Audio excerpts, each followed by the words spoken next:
Welcome to Democracy Now!, democracynow.org, the War and Peace Report. I'm Amy Goodman. The partial shutdown of the U.S. government has entered its 19th day, soon to be the longest shutdown in history. On Tuesday night, President Donald Trump addressed the nation in his first primetime speech from the Oval Office. He urged Congress to approve $5.7 billion to build a wall on the U.S.-Mexico border, but he opted not to declare a national emergency, as he threatened to. Over the years, thousands of Americans have been brutally killed by those who illegally entered our country, and thousands more lives will be lost if we don't act right now. This is a humanitarian crisis, a crisis of the heart and a crisis of the soul. Last month, 20,000 migrant children were illegally brought into the United States, a dramatic increase. These children are used as human pawns by vicious coyotes and ruthless gangs. Trump's comments directly contradict numerous studies that show immigrants are less likely to commit violent crimes than U.S.-born citizens. Fact-checkers also disputed other key aspects of President Trump's claims about the drug trade and how his proposed border wall would be funded. Last week, Trump claimed multiple former U.S. presidents told him they should have built a border wall while in office. All four living former U.S. presidents or their representatives have since denied the claim, saying they did not have this conversation with Trump. After Trump spoke, Senate Minority Leader Chuck Schumer and House Speaker Nancy Pelosi delivered the Democrats' response, rebuking Trump's claims, calling for an end to the government shutdown, which will soon become the longest shutdown in U.S. history. We'll have more on Trump's address after headlines with Oscar Chacon, Executive Director of Alianza Americas. In the Senate, Democrats have blocked the first bill in the new session, which included the controversial Combating BDS Act. The legislation aims to prevent opposition to the Israeli government by allowing state and local governments to sanction any U.S. companies which are engaged in a boycott against Israel. The bill received a vote of 56 to 44, falling short of the 60 needed to advance. Democrats say they will block the bill until the government shutdown is over.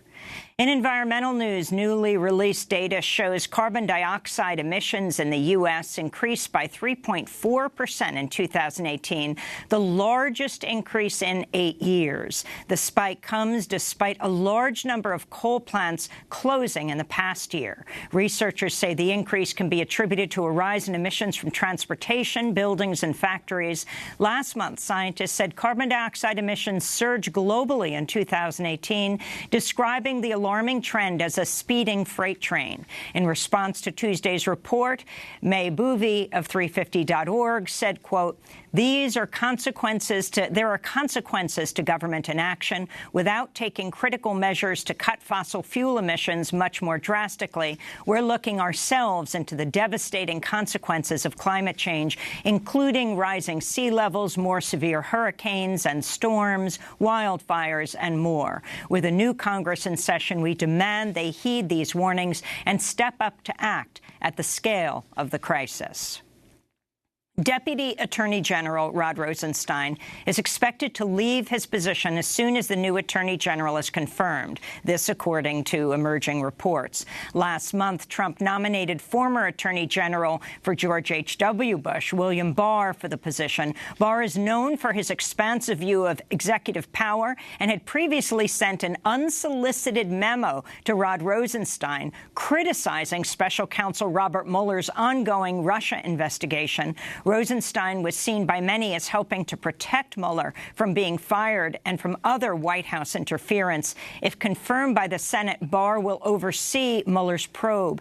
In November, Trump retweeted an image from a pro-Trump Twitter account featuring Rosenstein as well as Robert Mueller and a range of prominent Democrats, including the Clintons and Barack Obama, behind prison bars. Text overlaid on the image reads, "Now that Russian collusion is a proven lie, when do the trials for treason begin?"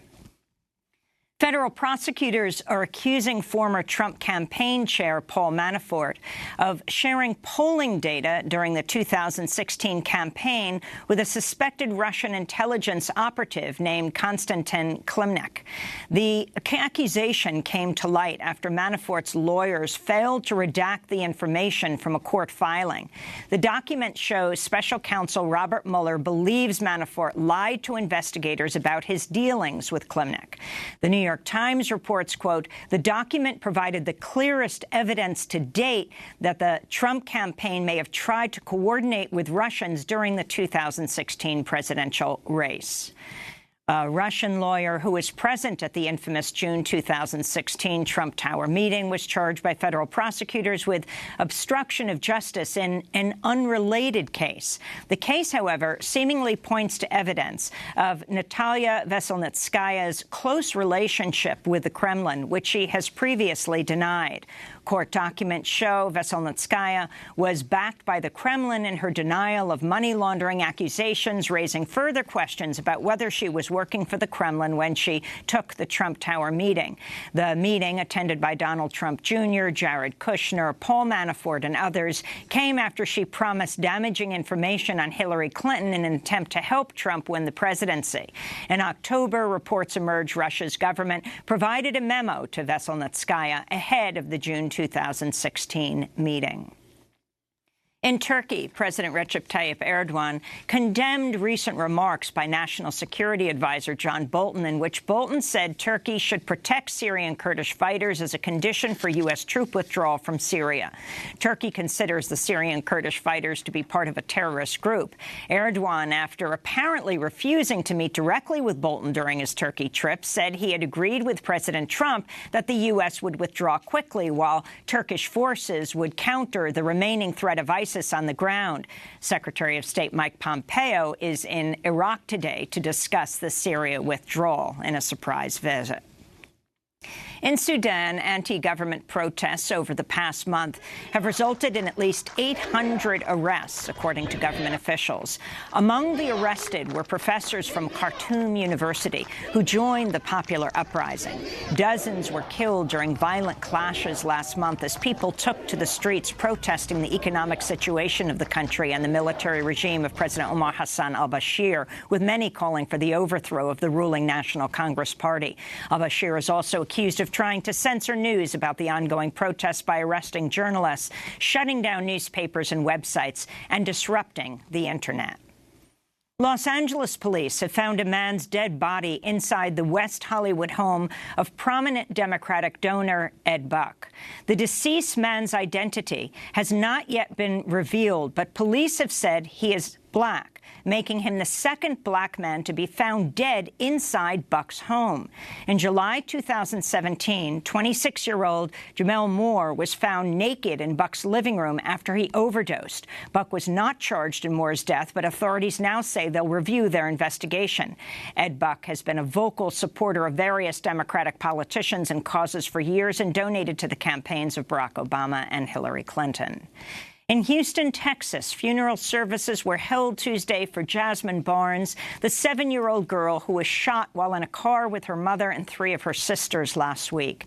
A second man, 24-year-old Larry Woodruff, was charged with capital murder Tuesday. Woodruff is believed to be the shooter, while another man, Eric Black Jr., who was charged earlier this week, is said to have driven the car involved in the shooting. Police say the shooting was likely a case of mistaken identity.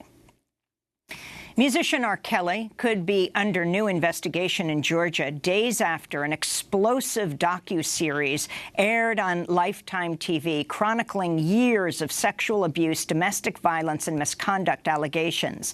An attorney for the family of Joycelyn Savage, who they allege has been brainwashed and sexually abused by R. Kelly, has reportedly been contacted by the Fulton County District Attorney.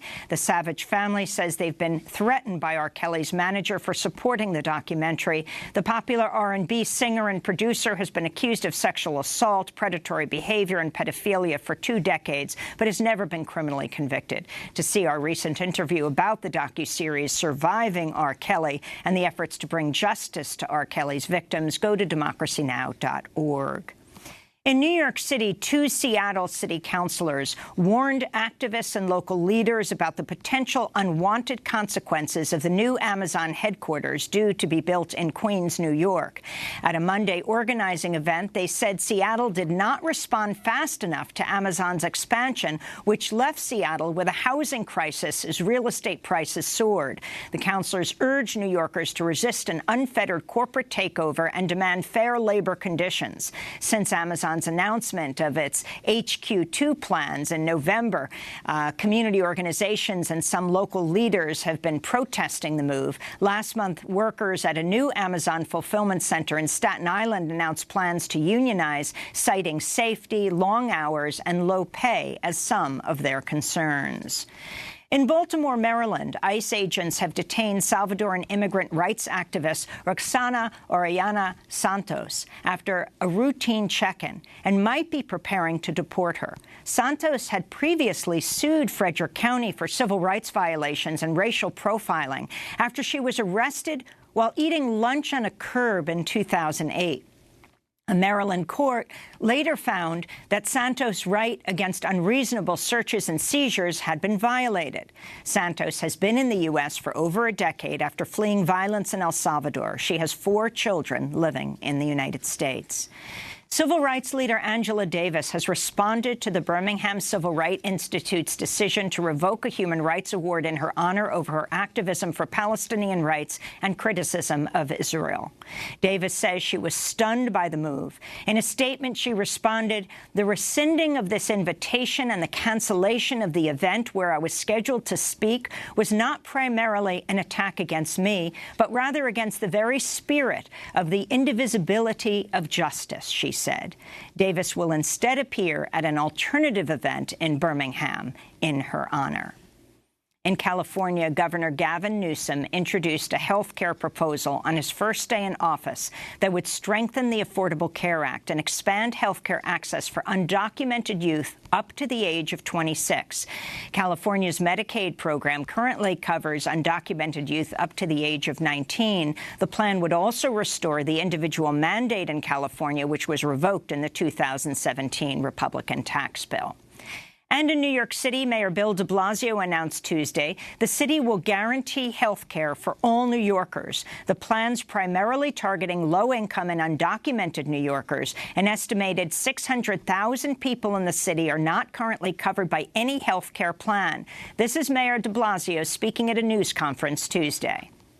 The ultimate solution is single-payer health insurance for this whole country, or Medicare for all. That's the ideal. That's what we need. And I strongly support the single-payer bill that's going to be considered in Albany this spring. Because if Washington won't act, then our state government should act. And those are some of the headlines. This is Democracy Now!, democracynow.org, The War and Peace Report. I'm Amy Goodman. And I'm Juan Gonzalez. Welcome to all of our viewers and listeners across the country and around the world.